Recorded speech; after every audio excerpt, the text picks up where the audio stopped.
মহিলা ছিল। আমার অভিশাপে তোর মা মরেছে। আমি বেঁচে থাকতে এই বাড়িতে এক বিন্দু পরিমাণ সম্পত্তির ভাগ তুই পাবি না। এই মুহূর্তে চলে যা। আমি সবাইকে বোঝাতে চাইলাম আমি সম্পত্তির ভাগের জন্য আসিনি, আমি শুধু আমার বাবার মুখটা দেখতে এসেছি। কিন্তু আমার কথা কেউ বিশ্বাস করলো না। দূর দূর করে আমাকে বাসা থেকে তাড়িয়ে দিল। আমি কান্না করতে করতে বাসা থেকে বের হতেই আমার ছোট কাকার সাথে দেখা হয়ে গেল। আমার মা বলতো তোর ছোট কাকা খুবই ক্রিমিনাল প্রকৃতির একটা মানুষ। আমি তাই তাকে এড়িয়ে চলে যেতে চাইলাম, কিন্তু সে আমাকে বাধা দিয়ে বলল, কোথায় যাচ্ছ তুমি? তোমার বাবা মারা গেছে, এটাই তো মোক্ষম সময়। এখনই তোমার সম্পত্তির ভাগ তুমি আদায় করে নিতে পারবে। চলো বাড়ির ভেতরে চলো, সবাইকে চাপ দাও, সম্পত্তি না দিতে চাইলে থানায় গিয়ে মামলা করো। আমি আমার চাচার এমন কথাগুলোর মানে বুঝতে পারলাম। আমি তাকে বললাম, এই বাড়িতে যারা থাকে তাদের সাথে আমার রক্তের সম্পর্ক, তাই তারা আমাকে ভালোবাসুক আর না বাসুক, আমি তাদের অনেক ভালোবাসি। তাই রক্তের মানুষগুলোর সাথে আমি বেইমানি করতে পারি না। আহা, তুমি কেন বুঝতে চাইছো না? ওরা তো তোমার সাথে বেইমানি করেছে, তোমাকে, তোমার মাকে তোমাদের ন্যায্য অধিকার থেকে বঞ্চিত করেছে। তাহলে তুমি কেন পারবে না? কে কি করেছে আমি সব ভুলে গেছি, শুধু বাবার মুখটা দেখতে এসেছিলাম,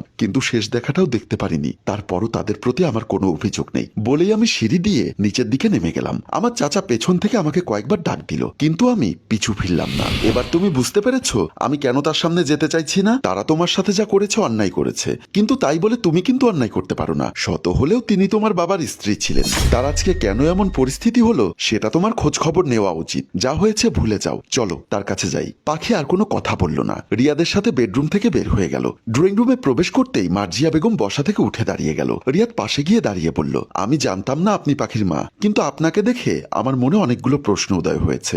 আচ্ছা, আপনি রাস্তায় কেন এভাবে এলোমেলো হাঁটাহাঁটি করছিলেন? মার্জিয়া বেগম দীর্ঘশ্বাস ছেড়ে বলল, আমার ভাগ্যের লিখন ছিল, তাই রাস্তার মানুষ হয়েছি, সেজন্যই রাস্তায় এলোমেলো ভাবে হাঁটছিলাম। রিয়াদ বলল, আপনি কি এমন করেছেন যে আপনার ভাগ্যের লিখন এমন হলো? আমি পাখি মেয়েটাকে কষ্ট দিয়েছি, ওর মাকে কষ্ট দিয়েছি, ওকে ওর ন্যায্য অধিকার থেকে বঞ্চিত করেছি। ওর বাবার মৃত্যুর পর তার মুখটা পর্যন্ত ওকে দেখতে দেইনি। আমি মহাপাপী, তাই তো আজ আমি নিঃস্ব হয়ে রাস্তার পাশে ঠাঁই নিয়েছি। পাখি বলল, কি হয়েছে আপনার সাথে? আমাকে একটু খুলে বলবেন? তুমি শুনবে? তাহলে শোনো। তোমার বাবা মারা যাবার এক সপ্তাহ পর আমার ছেলের রূপ বদলে গেল। একটা বংশ পরিচয়হীন মেয়েকে বাসায় বিয়ে করে নিয়ে আসলো, আমার সাথে যাতা ব্যবহার করত।